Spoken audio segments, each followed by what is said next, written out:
Breaking news చూస్తున్నాం. బండి సంజయ్ కుమారుడు బండి భగీరథ్ పోక్సో కేసు ఎదుర్కొంటున్న భగీరథ్ ప్రస్తుతానికి పరారులో ఉన్నాడు. వారం రోజులు గడుస్తున్న భగీరథ్ని పట్టుకోలేని పోలీసులు బండి భగీరథ్ని పట్టుకునేందుకు 5 బృందాలు ఏర్పాటు చేశారు.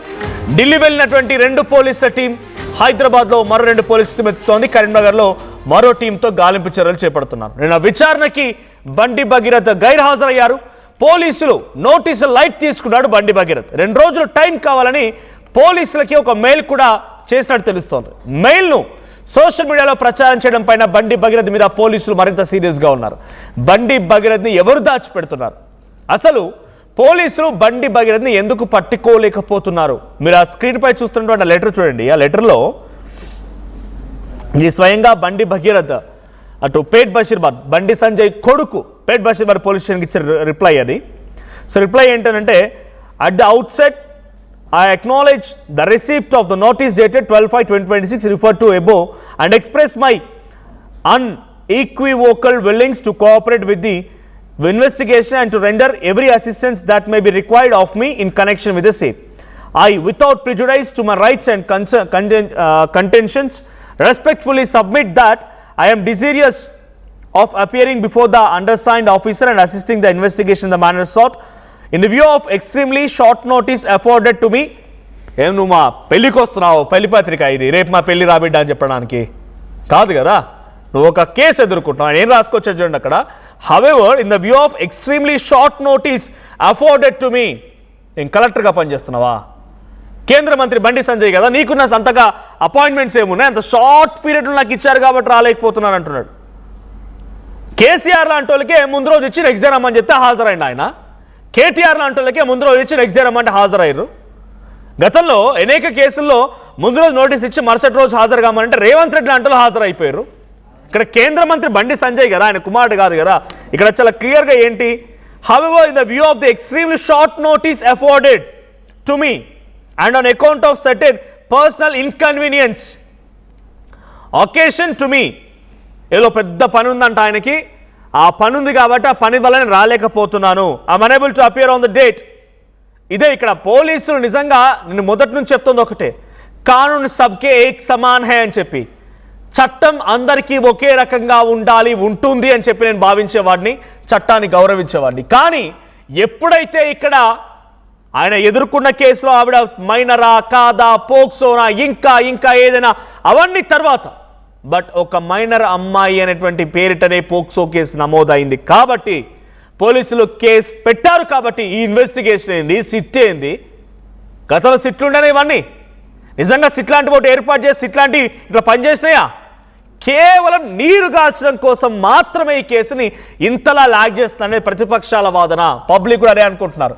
ఇక్కడ చాలామంది అడుగుతుంది ఏంటంటే, లాస్ట్ 2 డేస్గా చాలామంది నేను ఈ కేసు విషయంలో 10 సార్లు మీకు అప్డేట్ ఇస్తున్నప్పుడు చాలామంది నాకు ఇన్స్టాలో లేకపోతే Twitter social media accounts mention చేసి అడుగుతుంది ఏంటంటే, అన్న అరెస్ట్ ఎప్పుడు చేస్తారు అడుగుతున్నారు. బట్ విత్ ఫుల్ నాలెడ్జ్, నేను చట్టాన్ని నమ్మే వ్యక్తిగా, న్యాయస్థానం నమ్మే వ్యక్తిగా ఒక మాట ఏం చెప్పుకొచ్చానంటే, బట్ పాలిటిక్స్ వాళ్ళ అబ్జర్వేషన్ చూసిన తర్వాత ఎట్లా అరెస్ట్ అవుతారని కాదు, ఎప్పుడు అరెస్ట్ అవుతారని కాదు, ఎట్లా తప్పిస్తారన్నా అని అడగండి, నేను చెప్తానంటే నేను చాలా వరకు వాళ్ళకి సమాధానం ఇస్తున్నా. మీరు ఎట్లా అరెస్ట్ అవుతారు, ఎట్లా అరెస్ట్ చేస్తారని కాదు. ఐ రిక్వెస్ట్ ఎవరివన్ ఆర్టీవీ చూస్తున్నవారు, ఇది నా వ్యక్తిగత అభిప్రాయం, నేను చాలా క్లియర్గా చెప్తూ ఉన్నా, ఎట్లా అరెస్ట్ అవుతారని చెప్పి ఎవరు తొందరపడకండి. ఎట్లా అరెస్ట్ అవుతారని ఎవరు పెద్దగా ఆశ్చర్య చూడాల్సిన అవసరం లేదు.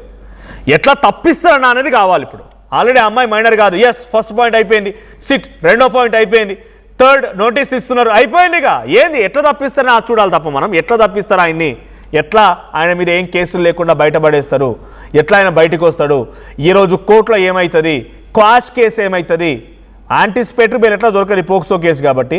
సో నాట్ టు అరెస్ట్ ఎట్లా వస్తుంది, ఎట్లా తప్పిస్తారని మనం చూడాలంతే. స్టెప్ టు స్టెప్ రాసుకోవాలి.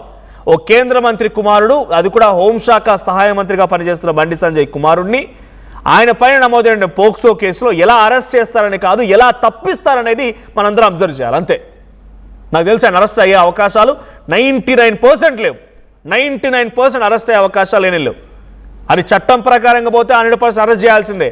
కానీ ఇక్కడ పొలిటికల్గా పోతుంది కేసు అంతా కూడా. అందుకే అరెస్ట్ అయ్యే అవకాశాలు 99% లేనే లేవు. ఇది పొలిటికల్గా రాజకీయంగా వెళ్తున్న కేసు కాబట్టి మరి రాజకీయంగా ఎవరెవరితో కుమ్మక్కయ్యారు, ఎవరెవరితో మాట్లాడుకున్నారు, ఈ సిట్టులు ఏంది, ఈ డీజీపీ ఏంది, జ్యువెలరీ కేసు, కరీంనగర్లో జ్యువెలరీ కేసు వారం రోజులు అయినా సరే అసలు వాళ్ళ ఏ ఆధారం లేదు, ఢిల్లీకి పోయి పట్టుకొచ్చిన పోలీసులు ఆ బంగారం, ఈ బంగారం పోతే ఎస్ అఫ్కోర్స్ బంగారం కూడా చాలా విలువైందే, మనం దాన్ని తప్పడానికి లేదు. బట్ బంగారం పోతే ఇంకోసారి బంగారం కొనుక్కోవచ్చు, మనిషి ప్రాణం పోతే వస్తుందా బయటికి మళ్ళీ ప్రాణము? అట్లనే ఆ మనిషి ఓ అమ్మాయి ఇంతలా బాధపడుతున్నానని చెప్పి పోలీసులకు కంప్లైంట్ ఇస్తే పోక్సో కేసు నమోదైతే అబ్బాయి మాత్రం టూర్లో ఎక్స్కర్షన్లో ఉన్నారు. పోలీసులు కూడా మరి భగీరథ కేసులో నిజంగా వాళ్ళ చిత్తశుద్ధుని పట్టుకోవాలనుకుంటే 2 నిమిషాల పని. నిన్న ఆర్ఎస్ ప్రవీణ్ కుమార్ ఒక వీడియో చూశాను నేను, ఆయన మాజీ ఐపీఎస్ ఆఫీసర్ కాబట్టి చెప్తున్నాను. వాళ్ళు కరెక్ట్గా తలుచుకుంటే 24 అవర్స్ అబ్బాయిని పట్టుకోవచ్చు. అబ్స్కాండ్ అని రాసుకొస్తారా? 8వ తేదీన పోలీసులు కేసు నమోదు చేస్తే 2 రోజుల క్రితం 11వ తేదీన సిట్ చేసిన మీరు అప్పుడు మళ్ళీ మీరు అబ్స్కాండ్ అని చెప్తారా? 4-5 రోజులు ఏం చేశారు మరి? ఆ వ్యక్తి మీద ఏం చేసిండంటే హై ప్రొఫైల్ కేసు కాబట్టి, వాళ్ళ నాయన ఓ కేంద్ర మంత్రి కాబట్టి కేవలం జోకు చూస్తూ కూర్చున్నారా, అంటే జరుగుతున్న సినిమా చూస్తూ కూర్చున్నారా డీజీపీ కానీ? ప్రధాని వస్తే హైదరాబాద్ పోలీసులు పనిచేశారు, ఇంకా పేట్ బషీర్బాద్లో 2 కానిస్టేబుల్ ఇచ్చినా పట్టుకురావచ్చు ఆయన పోయి.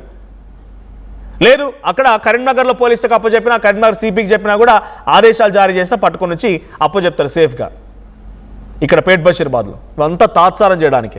అయితే కేంద్ర హోంమంత్రి బండి సంజయ్ మాట్లాడుతున్న మాట ఏంటంటే చట్టం అందరికీ సమానమే, నేను సైతం నా కొడుకుని శిక్షిస్తా, చట్టం అందరికి ఒకేలాగుంటుంది ఆయన మాట్లాడుతున్న మాట అది. మొన్నలో హనుమాన్ జయంతిని పురస్కరించుకొని ఆయన హిందూ ఏకతా యాత్ర చేపట్టిన రోజున ఆయన మాట్లాడిన మాట. ఒకసారి మీకు ఆయన మాట వినిపిస్తాను, ప్లే చేయండి పీసీఆర్.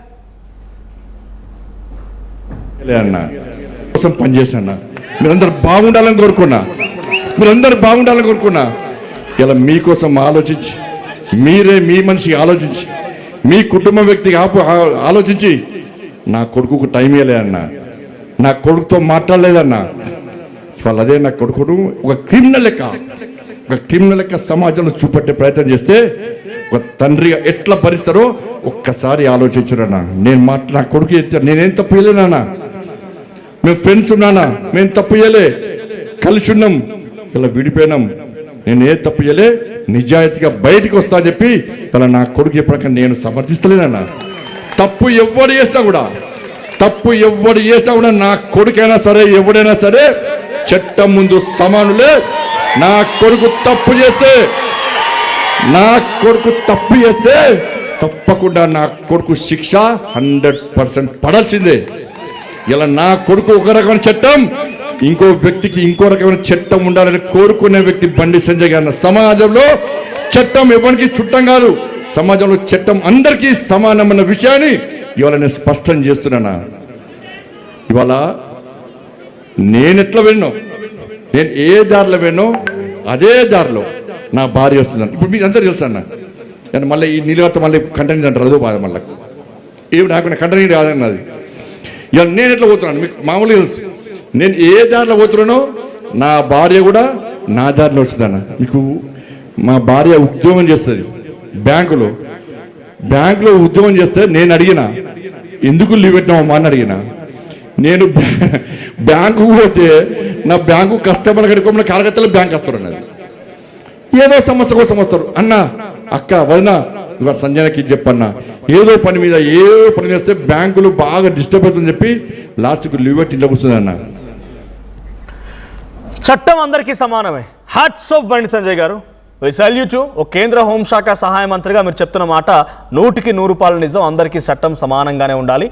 నిజంగా నీ కొడుకే తప్పు చేస్తే ఆయన సైతం శిక్షించాలని చెప్పినటువంటి మాట కూడా మీ ధైర్యానికి, మీ మాటకి ఫస్ట్లీ హ్యాట్స్ ఆఫ్. అయితే తెలంగాణ పోలీసు 5 టీములు, 1 కాదు 2 కాదు 5 టీములు తిరుగుతున్నాయి. 5 టీములు ఓ చోటనేమో హైదరాబాద్, కరీంనగర్ ప్రాంతాల్లో 3 టీములు తిరుగుతుంటే ఢిల్లీలో మరో 2 టీములు తిరుగుతున్నాయి. పాపం తెలంగాణ పోలీసులకు వాళ్ళకి అర్థమైతే లేదు. బండి సంజయ్ చెప్తున్న మాట అందరూ సమానమే పట్టుకోండి అని చెప్తున్నారు ఆయన. సో ఇక్కడ ఈ టీమ్స్తో వర్కౌట్ అవడలేదు కాబట్టి డైరెక్ట్గా మీరు ఆదేశించవచ్చు.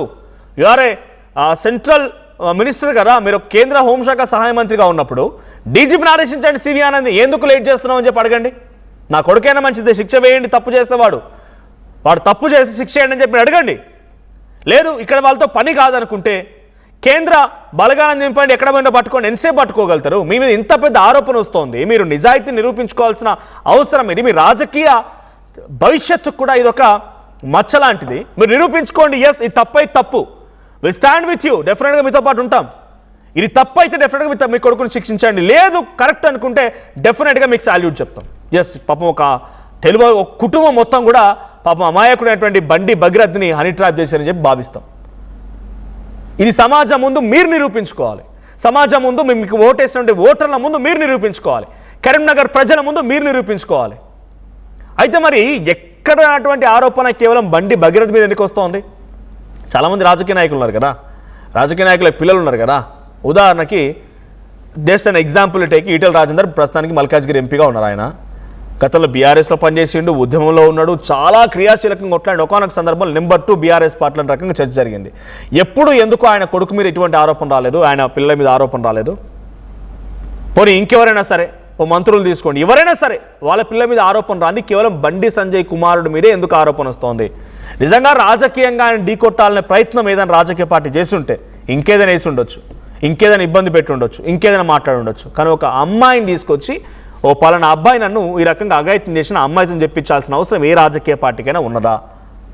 సో మైనరా మేజరా ఇవన్నీ జరుగుతున్న చర్చ ఎప్పుడు జరుగుతాయి? జనరల్గా మనం చట్టం అందరికి సమానమైన రకంగా బండి సంజయ్ చెప్తున్న మాటలు వింటే ముందుగా పోక్సో కేసు నమోదైంది కాబట్టి అది తర్వాత అమ్మాయి పోక్సోనా కాదా మైనరా అనేది కోర్టులో ఛాలెంజ్ చేయాల్సి వస్తుంది ఆ అక్యూజ్డ్ పర్సన్ ఎవరైనా ఉంటే. ఏ తప్పు చేయకపోతే మీకు ముందస్తుగా బెయిల్ కోసం ఎందుకు, నాట్ టు అరెస్ట్ ఎందుకు పోతున్నారు? క్వాష్ అనేది మీకున్న హక్కు. తర్వాత విచారణకు రమ్మంటే ఆయన ఏం చెప్తున్నాడు? లెటర్ ఒకసారి పీసీఆర్ ప్లే చేయండి. బండి భగీరథ్ లెటర్ గురించి ఒకటి మాట్లాడతాను నేను. బండి భగీరథ్ లెటర్లో ఏముంది చూడండి. అక్కడ ఆ లెటర్లో in the extremely short period short notice afforded to me and on account of certain personal inconvenience occasioned, I am unable to appear on the date appointed in the notice. నాకు చాలా పెద్ద పని ఉంది, నేను పెద్ద పనిని వదిలిపెట్టుకొని రాలేకపోతున్నా, నాకు చాలా తక్కువ టైం ఇచ్చారు అపాయింట్మెంట్ నాకు రమ్మని చెప్పి, కాబట్టి నేను రాలేకపోతున్నాను, కాబట్టి నాకు కొంత సమయం ఇవ్వండి 2 రోజుల పాటుగా అడుగుతున్నాడు ఆయన. ఎప్పుడు వస్తారట మళ్ళీ ఆయన అంటే 2 రోజులు సమయం అడిగిండు, మళ్ళీ ఎప్పుడు ఇస్తారు నోటీస్ ఎప్పుడో హాజరవుతారో తెలియదు, కానీ 2 రోజులలో నాట్ టు అరెస్ట్ వస్తే కదా అరెస్ట్ కానీ ఫిక్స్ అయిపోయారు వాళ్ళు.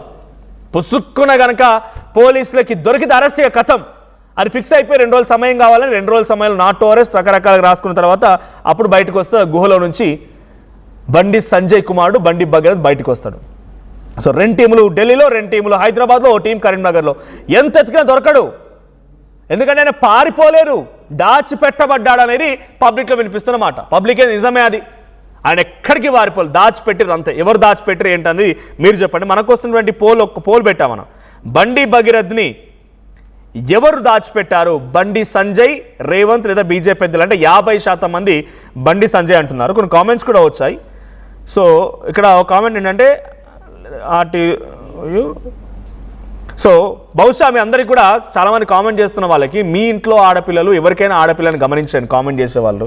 మీరు తిట్టే బూతులు ఇవన్నీ ఎందుకు తిడుతున్నా అర్థం కావట్లేదు. మరి అక్కడ జరిగేటువంటి విషయాన్ని కన్వే చేస్తుంటే మీకు ఎందుకంత కోపం వస్తుందో అర్థం కావట్లేదు. ఇక్కడ ఎవరో శ్రీనివాస్ అంట, ఆయన ఏం చెప్తున్నాడంటే ఏం న్యూస్ లేదా అంట, రోడ్డు కోసం ఎన్ని కుంతలు ఉన్నాయో ఒకసారి వెయ్యి అంట. సో ఆర్టీవీ రోడ్ల గురించి వేస్తుంది, ప్రతి దాని గురించి వేస్తుంది, ప్రతి అంశంలో ఆర్టీవీ న్యూస్ని వేయలేదనేది ఏది ఉండదు. For the first Telugu media ఎప్పుడు చూసినా డిజిటల్ ప్లాట్ఫామ్స్లో పబ్లిక్ వాయిస్ వినిపించే ఏకైక ఛానల్ ఆర్టీవీ. గర్వంగా చెప్పుకోగలుగుతున్నాం. మీరు వేసేటువంటి ఈ పిచ్చి మాటలు లేకపోతే మీకు ఆ పని లేదా, బండి సంజయ్ వార్త కదా, అంటే బండి సంజయ్ కుమారుడు ఎదుర్కొన్న పోక్సో కేసు ఇది వార్త కదా. So what ever it is, but ఈరోజు కోర్టులో నడుస్తోంది ఈ చర్చ. మరి ఈరోజు కోర్టులో జరిగేటువంటి ఈ క్వాష్ పిటిషన్ ఏమోదో చూడాలి. 11:30కి కోర్టు హియరింగ్ కూడా ఉన్నట్టు తెలుస్తోంది. ఎస్, ఇన్నారెడ్డి సిద్ధంగా ఉన్నారెడ్డి. సో బండి సంజయ్ కుమారుడు బండి భగీరథ్ పరారులో ఉన్నాడంట. 8వ తేదీన కేసు నమోదైతే 11వ తేదీన సిట్ వేస్తారు. 13వ తేదీన ఆయన హాజరు కమ్మంటే ఆయన హాజరు కాకుండా పరారులో ఉంటాడు. సో 5 టీములు తిరుగుతే ఇంతవరకు దొరకడు. చట్టం ఉందని సమానమని చెప్పి బండి సంజయ్ చెప్తారు. సో పారిపోయాడా, దాచిపెట్టారా? పోలీసుల నిర్లక్ష్యం కనబడుతోంది. 8న కంప్లైంట్ అయితే వారం రోజులైనా సరే ఇంకా ఆ నిందితుడిని పట్టుకోకపోవడం వెనుక రాజకీయ కుట్ర కనబడుతోందా? పోలీసుల రియాక్షన్ ఏంటి? మనోజ్, మనం గమనించాల్సిన విషయము, ఇతను ఇప్పుడు ప్రస్తుతం బండి సంజయ్ హోంశాఖ సహాయ మంత్రిగా ఉన్న నేపథ్యంలో పోలీసులు కూడా చాలా జాగ్రత్తలు తీసుకోవాల్సిన అవసరం ఉందనేది ఒక స్పష్టమైన వివరణ మనం డిపార్ట్మెంట్ నుంచి చూస్తా ఉన్నాం. అయితే టెర్రరిస్టులు ఏ మూల దాకున్నా కూడా అరెస్ట్ చేయగల దమ్మున్న పోలీస్ యంత్రాంగం మన తెలంగాణకి ఉంది, ఆ టెక్నాలజీ కూడా ఉంది. సో దీంట్లో మనం కొన్ని విషయాల్లో మనం చర్చించుకోవాల్సిన అవసరం ఉంది మనోజ్. ఏప్రిల్ చివరన బండి సంజయ్ దగ్గరికి వాళ్ళ ఫ్యామిలీ వెళ్ళి ఈ రకంగా అమ్మాయిని ట్రాప్ చేశారు, సోషల్ మీడియాలో ఫొటోస్ పెట్టి బెదిరిస్తున్నాడు అని చెప్పని మాట్లాడటానికి వెళ్తే ఎందుకు ఆ అమ్మాయిని తిట్టి పంపించారు అన్న విషయం మీద క్లారిటీ లేదు. బండి సంజయ్ మాట్లాడుతూ అసలు కలవలేదని చెప్పి అంటున్నాడు. సో దీనికి బాధితులే దానికి ప్రత్యక్షమైన సాక్ష్యం. తర్వాత కంప్లైంట్ ఇచ్చిన తర్వాత కూడా చివరకు మన ముఖ్యమంత్రి సీరియస్ అయిపోయి డీజీపీకి ఆదేశాలు జారీ చేసిన వెంటనే ఒక సిన్సియర్ లేడీ ఐపీఎస్ ఆఫీసర్ ను దీనికి విచారణ అధికారిగా చేపట్టడం, ఆమె వెంటనే డ్యూటీ ఎక్కి రెండోసారి కూడా బాధితులు విచారణ చేసిన తర్వాత ఇంకా డెన్సిటీ చాలా ఎక్కువగా ఉంది కాబట్టి అని దాంట్లో సెక్షన్స్ కూడా ఆల్టర్నేట్ చేసి కొన్ని సెక్షన్లు యాడ్ చేయడం జరిగింది. సో దీని తర్వాత విచారణకు హాజరు కావాలి అని చెప్పి చాలా స్పష్టంగా హాజరు కాకపోతే లీగల్ గా యాక్షన్ తీసుకున్నా అని చెప్పి నోటీసును పంపించినప్పటికీ కూడా నేను అంటే రెండు గంటలకు రాకుండా 4 గంటల 4:30 సమయంలో మేము మెయిల్ చేశాము, తర్వాత నోటీసు పంపించామని చెప్పి చెప్తున్నప్పుడు పోలీసులు నిర్ద్వందంగా దాన్ని తోసిపుచ్చారు. దీన్ని ఎట్టి పరిస్థితుల్లో మేము యాక్సెప్ట్ చెయ్యము అని. సో దీంట్లో మనం బండి భగీరథ చాలా స్పష్టమైన స్ట్రాటజీతో ముందుకు పోతా ఉన్నాడు. ఇటుకుడి కోర్టులో ఉంది కదా, కోర్టులో ఖచ్చితంగా మాకు ఫేవర్గా వస్తుంది అని 15వ తారీఖున హాజరవుతాను, దీంట్లో నాకు కొన్ని డాక్యుమెంట్స్ కొన్ని సాక్ష్యాలు నాకు సేకరించాల్సి ఉందని చెప్పి నోటీసులో పేర్కొన్నాడో అది మరి ఎప్పుడైతే కేసు ఫైల్ అయిందో అప్పుడు దాకా ఏమైంది, అప్పటి నుంచి నోటీసు పంపించాలని గుర్తొస్తున్నాయి అన్నది ఒక పెద్ద ప్రశ్న. అంటే దీంట్లో క్వశ్చన్స్ చేసుకుంటూ పోతే ఒక్కదానికి ఆన్సర్ దొరకదు. ఇంకొక ప్రధానమైన విషయం చాలా దారుణమైన విషయం ఏంటంటే సోషల్ మీడియాలో కొన్ని యూట్యూబ్ ఛానల్స్ చాలా దారుణంగా ఆ అమ్మాయి ఫోటోలు వేస్తున్నారు. పోక్సో కేసులో అమ్మాయి పేరు రివీల్ చేయకూడదు, అమ్మాయి ఫోటోలు 80% రివీల్ చేయకూడదు. మరి ఎలా బయటకు వస్తున్నాయి ఇప్పుడు ఫోటోలు? ఆ అమ్మాయి రికార్డ్ చేసుకున్న వీడియోలు ఆ అమ్మాయి ఫోన్ లో ఉంటాయి, లేదా అమ్మాయికి సంబంధించిన ఫ్రెండ్స్ అంటే ఎవరైతే చాలా క్లోజ్ గా ఉంటారో వాళ్ళ దగ్గర ఉంటాయి, లేదా బండి భగీరథతో అమ్మాయి ఫామ్ హౌస్ లోకో లేకుంటే అక్కడిక్కడ తిరిగిందని చెప్పి ఆ సోషల్ మీడియాలోనే వస్తుంది కాబట్టి వాళ్ళ దగ్గర ఉంటాయి. సో ఇవి ఎలా లీక్ అవుతున్నాయి అంటే అమ్మాయి ఫోన్ హ్యాక్ చేసి ఉండాలా, లేదు ఇలాంటితోటి జరుగుద్దు అని చెప్పి ముందుగానే భావించిన ఆ భగీరథో లేదంటే భగీరథ ఫోన్లో ఉన్నటువంటి వాళ్ళ ఫ్రెండ్స్ సేవ్ చేసి పెట్టుకున్నారు అనుకోవాలా. ఆ అబ్బాయితో ఫామ్ హౌస్కి వెళ్ళినటువంటి వీడియోలు రిలీజ్ చేస్తున్నారు, ఆ అమ్మాయి వేరే ఫ్రెండ్స్తో మాట్లాడుతున్న వీడియోలు రిలీజ్ చేస్తున్నారు. ఒక్కరిద్దరు కాదు 3 అబ్బాయిలు అని చెప్పి ఇంకెవరో అబ్బాయిల ఫోటోలను కూడా లీక్ చేస్తోంది సోకాల్డ్ సోషల్ మీడియా టీం, కొంతమంది ఆయన కోసం పనిచేస్తున్న వ్యక్తులు. సో ఎలా వస్తున్నాయి వీళ్ళందరికీ, ఎవరి నుంచి ఈ వీడియోలు వస్తూ ఉన్నాయి, ఎవరి నుంచి ఈ ఫోటోలు వస్తూ ఉన్నాయి? సో ఇంత మైనర్ అమ్మాయి అని చెప్పి పోక్సో కేసులో చాలా కీలకంగా ఉంచాల్సిన కాన్ఫిడెన్షియల్ ఇన్ఫర్మేషన్ కాస్త బహిరంగం అయిపోయింది. మనోజ్ మనం గమనించాలి, కనీసం పేరు కానీ పేరెంట్స్ కానీ ఇట్టి పరిస్థితులు రివీల్ చేయకూడదని చట్టం చాలా స్పష్టంగా చెప్తా ఉంది. ఒక విషయం మనం గమనించాలి, వాళ్ళిద్దరూ ఏకాంతంగా ఉన్నప్పుడు తీసిన 3వ వ్యక్తులే స్నేహితులు. ఇక్కడ స్నేహితులే ఈ ఫోటోలు రిలీజ్ చేశారు అంటే ఒక చిన్న లాజిక్ ఉంటుంది మనోజ్. నేను మంచోడిని చెప్పాలంటే ఏం చేయాలి? నేను మంచోడిని చెప్పడం కన్నా అవతల వాళ్ళు మంచి వాళ్ళు కాదని చెప్పే ప్రయత్నంలో భాగంగా సెల్ఫ్ డిఫెన్స్ లో భాగంగా రిలీజ్ అయిన ఫోటోలు, వీడియోలు, ఆడియోలే ఇవి. ఈ విషయం పోలీసు దృష్టికి కూడా వచ్చింది, దాన్ని కూడా కన్సిడర్ చేశారు. మీరు చూస్తా ఉండండి, దీంట్లో ఎన్ని యూట్యూబ్ ఛానల్స్ మీద క్రిమినల్ యాక్షన్ తీసుకోబోతా ఉన్నారు. ఈ ఫోటోస్ ఎలా వస్తుందో ఇప్పుడున్న కనీసం పోలీసుల పర్యవేక్షణ ఉందా ఈ విషయం పైన? పోలీసులు కనీసం గమనిస్తున్నారా లేకుంటే చోద్యం చూస్తున్నారా? మనోజ్ మనం మాట్లాడాము, మన డిపార్ట్మెంట్ తో మాట్లాడాము. ఏఐ టెక్నాలజీ తోటి ఎక్కడి నుంచి పోస్ట్ అవుతా ఉన్నాయి, ఎవరు పోస్ట్ చేస్తా ఉన్నారు అంటే ఏదైనా ఒక పోస్టింగ్ మీరు చూసారు, ఒక కామెంట్ మన ఆర్టీపీ వ్యతిరేకంగా రాసిన కామెంట్ ఎక్కడి నుంచి పోస్ట్ చేశాడు, వాడు ఐపీ అడ్రస్ చేసి వాడు లొకేషన్ కూడా పట్టుకునే హై ఎండ్ టెక్నాలజీ ఉంది. ఈ రోజుల్లో కామెంట్ చేశాం కదా, లేకపోతే వీడియోలు పోస్ట్ చేశాం కదా, మనల్ని ఎవరు పట్టుకోలేరు అంటే ఎట్టి పరిస్థితిలో అది సాధ్యమయ్యే పని. అది మేమేదో అనానమస్ గా చేస్తున్నాం కదా అని అనుకుంటే మాత్రం కుదిరే పరిస్థితి కాదు. టెక్నాలజీ పెరిగింది. ఇప్పుడు కూడా అమ్మాయిని డీఫేమ్ చేయడానికి చేస్తున్న ఈ ప్రచారం ఏమైతే ఉందో ఇది ఒక స్టాటిక్ గా చాలా ప్లాన్ గా నడుస్తా ఉంది. ఈ విషయం మీద కూడా పోలీసులు దృష్టి సారించి సైబర్ క్రైమ్ టీం పనిచేస్తున్న విషయం వాళ్ళకు తెలుసో తెలీదో కానీ దీని మీద మనం డిపార్ట్మెంట్ తో మాట్లాడినప్పుడు చాలా స్పష్టంగా అసలు అంటే ఒకేసారి అరెస్ట్ విషయంలో దానికి కొంచెం ఆచి వ్యవహరిస్తున్నాము. దీని మీద పూర్తి స్థాయి నోటీసు పంపించారు అంటేనే అరెస్ట్ షురూ అయినట్టు లెక్క. సో దీంట్లో ఈరోజు కోర్టులో కూడా పిటిషన్ ఉంది కాబట్టి కోర్టులో వచ్చిన ఆర్డర్ తర్వాత పోలీస్ యంత్రాంగం చాలా స్ట్రిక్ట్ గా వహించే అవకాశం ఉంది.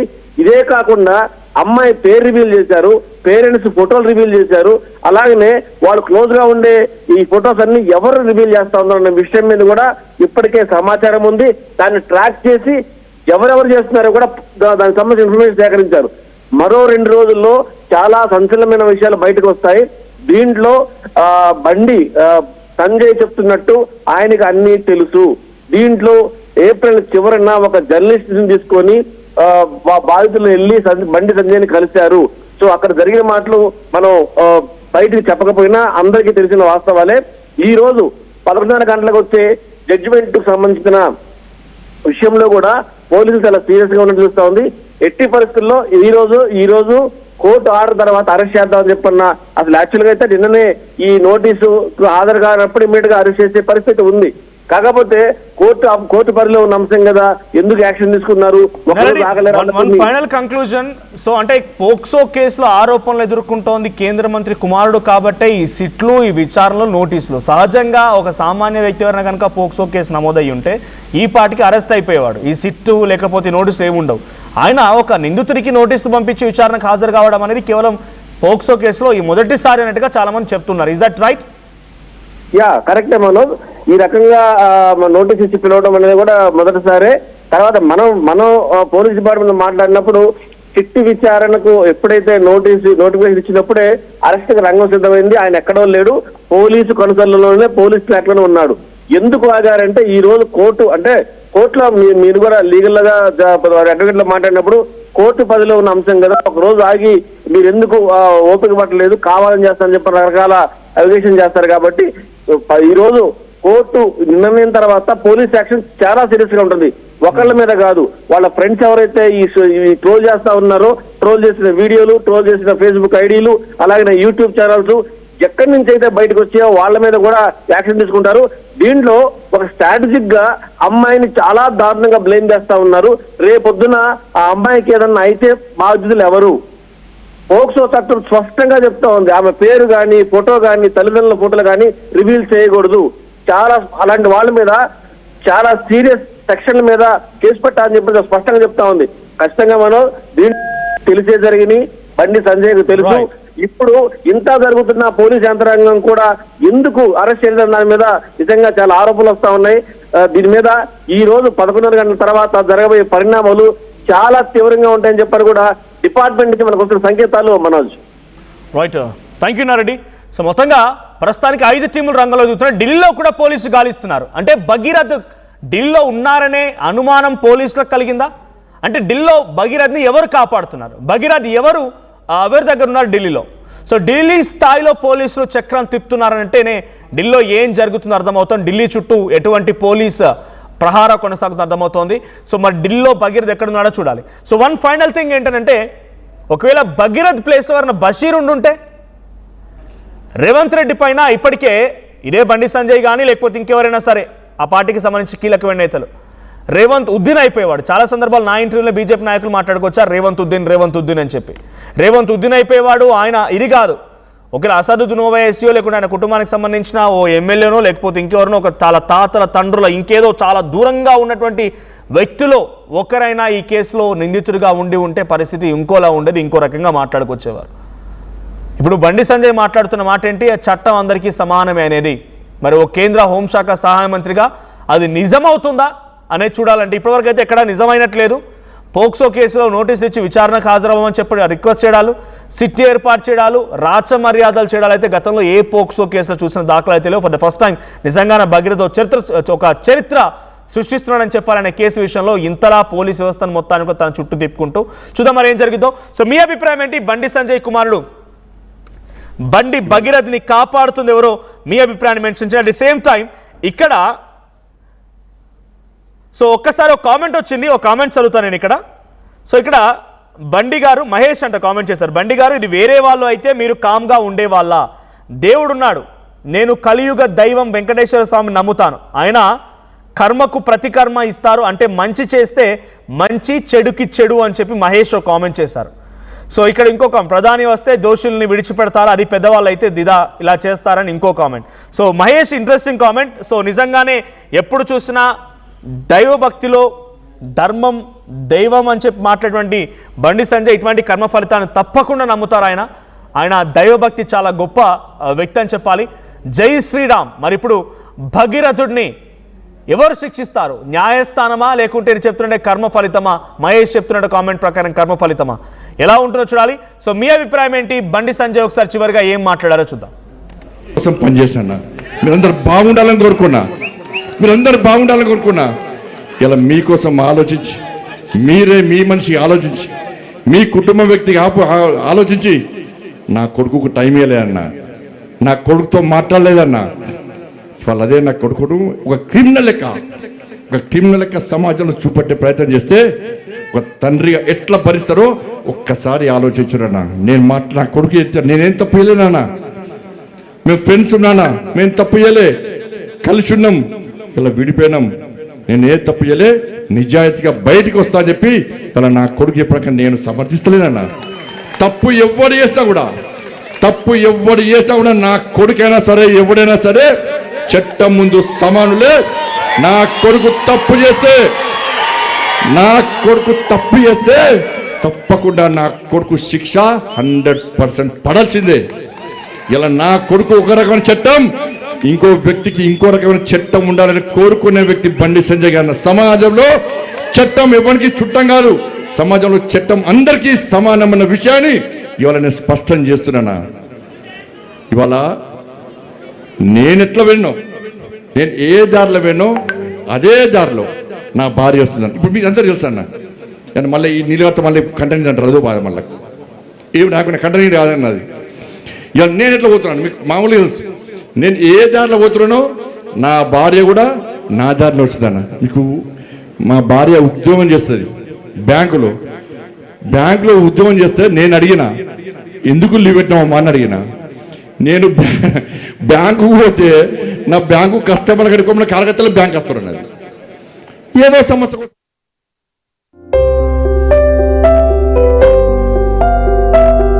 చిన్న చిన్న ఆనందాలు 35 ఏళ్లుగా నా జీవితంలో లేవు. 35 ఏళ్లుగా నేను డైపర్లలో బ్రతికాను. 6 సెంటీమీటర్ల ఫిస్టులా నా మూత్రాశయంలో లీక్ కారణమైంది. ఎవరూ నాకు సహాయం చేయలేకపోయారు. ఏఐఎన్యూలో వైద్యులను కలిసే వరకు అక్కడ వారు రోబోటిక్ శస్త్రచికిత్సతో నాకు పరిష్కారం ఇచ్చారు. వారు నా ఆత్మవిశ్వాసాన్ని కూడా తిరిగిచ్చారు. Precision Care makes it possible. The Center for Robotic Surgery at AINU